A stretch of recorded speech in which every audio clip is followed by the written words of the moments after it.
कहते हैं जैसी संगत वैसी रंगत, लेकिन उत्तर प्रदेश में कुछ ऐसा हुआ कि कहावत ही बदल गई है, क्योंकि कांग्रेस प्रदेश अध्यक्ष के साथ साए की तरह रहने वाला शख्स लुटेरा बन गया। यानी सियासी रंग तो नहीं चढ़ा उस पर। खबर वाराणसी से है, जहां लूट के आरोप में पीसीसी चीफ अजय राय के करीबी को गिरफ्तार कर लिया गया है।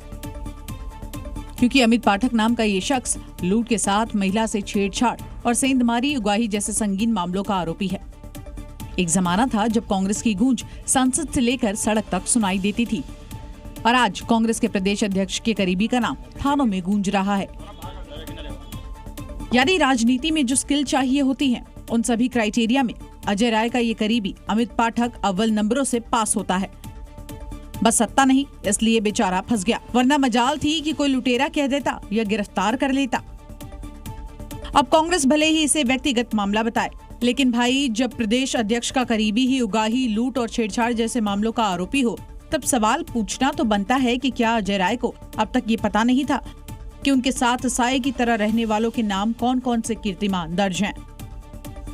बीजेपी के फायर ब्रांड नेता संगीत सोम ने समाजवादी पार्टी पर ऐसा हमला बोला है जिसकी गूंज लखनऊ तक सुनाई दी। मुजफ्फरनगर में मंच से गरजते हुए संगीत सोम ने अखिलेश को मुगल शासन का आखिरी बादशाह तक कह डाला। और अगर मैं सही से बताऊं कि मुगल शासन के आखिरी बादशाह अखिलेश यादव मंच पर गरज रहे हैं बीजेपी के फायर ब्रांड नेता संगीत सोम। बयान छोटा नहीं, सीधा और धारदार। इतना ही नहीं, इस दौरान संगीत सोम ने बड़ा दावा भी कर दिया। अखिलेश यादव अब जिंदगी में उत्तर प्रदेश के सीएम नहीं बनने जा रहे भाई, जिंदगी में नहीं नंबर आ सकता उनका। और फिर आया वो हमला जो विपक्ष की रगों में आग घोल गया। संगीत सोम ने पीडीए की फुल फॉर्म ही बदल दी, जिसके लेकर समाजवादी पार्टी के साथ ही कांग्रेस ने संगीत सोम पर पलटवार किया। पीडीए की फुल फॉर्म तुम छोटी कुछ भी बताते रहो, मेरी नजरों में पीडीए की फुल फॉर्म है पाकिस्तान डेवलपमेंट अथॉरिटी। संगीत सोम साहब, अपनी हैसियत का अंदाज रखिए कि आप किसके बारे में क्या कह रहे हैं। इंडिया गठबंधन के बहुत मजबूत नेता हैं श्री अखिलेश यादव।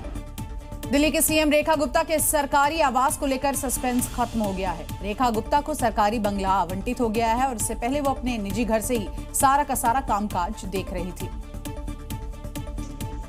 लेकिन सरकार को 107 दिन पूरे होते ही उन्हें सरकारी आवास भी आवंटित हो गया है। अब रेखा गुप्ता राजधानी के राजनिवास मार्ग पर स्थित 1/8 और 2/8 नंबर बंगलों में रहेंगी।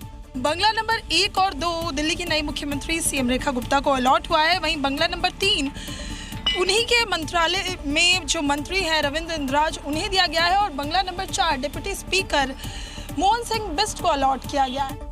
सीएम रेखा गुप्ता को आवंटित इस प्लॉट पर 4 बंगले हैं। मुख्यमंत्री रेखा गुप्ता को बंगला नंबर 1 और 2 आवंटित किया गया है। संभावना है कि वो इनमें से एक में रहेंगी और दूसरे का इस्तेमाल कैंप ऑफिस के रूप में करेंगी। रेखा गुप्ता के लिए ये सिर्फ एक घर नहीं बल्कि एक नई शुरुआत है। एक ऐसा स्थान है जहां से वो दिल्ली की जनता के लिए अपने फैसले लेंगी, नीतियां बनाएंगी और जन सरोकारों के आदि विचारों पर सोच विचार करेंगी। पहलगाम आतंकी हमले और ऑपरेशन सिंदूर के बाद भारत की ओर से चलाए जा रहे अंतर्राष्ट्रीय कूटनीतिक अभियान के दौरान वाशिंगटन में अनोखा मौका दिखा, जब कांग्रेस के सांसद शशि थरूर से सवाल पूछने वाला कोई और नहीं बल्कि उनके बेटे ईशान निकले। हालांकि जैसे ही ईशान ने माइक लिया, शशि थरूर मुस्कुराए और उन्हें जवाब देने से पहले इसे ठीक से उठाने के लिए इशारा किया। Shouldn't be allowed. This is my son. ये बात सुनकर सभी वहाँ हंसने लगे, जिसके बाद ईशान थरूर ने पूछा, Any of your government interlocutors asked you to show evidence of Pakistan's culpability in the initial attack? And what do you say to the repeated Pakistani denials of? इस पर शशि थरूर मुस्कुराए और बोले कि मुझे खुशी है कि आपने ये सवाल उठाया। Had any doubt, and we were not asked for evidence. But India would not have done this without convincing evidence. इतना ही नहीं, थरूर ने अपने बेटे के सवाल के जवाब में कहा कि 37-year pattern of repeated terror attacks from Pakistan, accompanied by repeated denials. Senior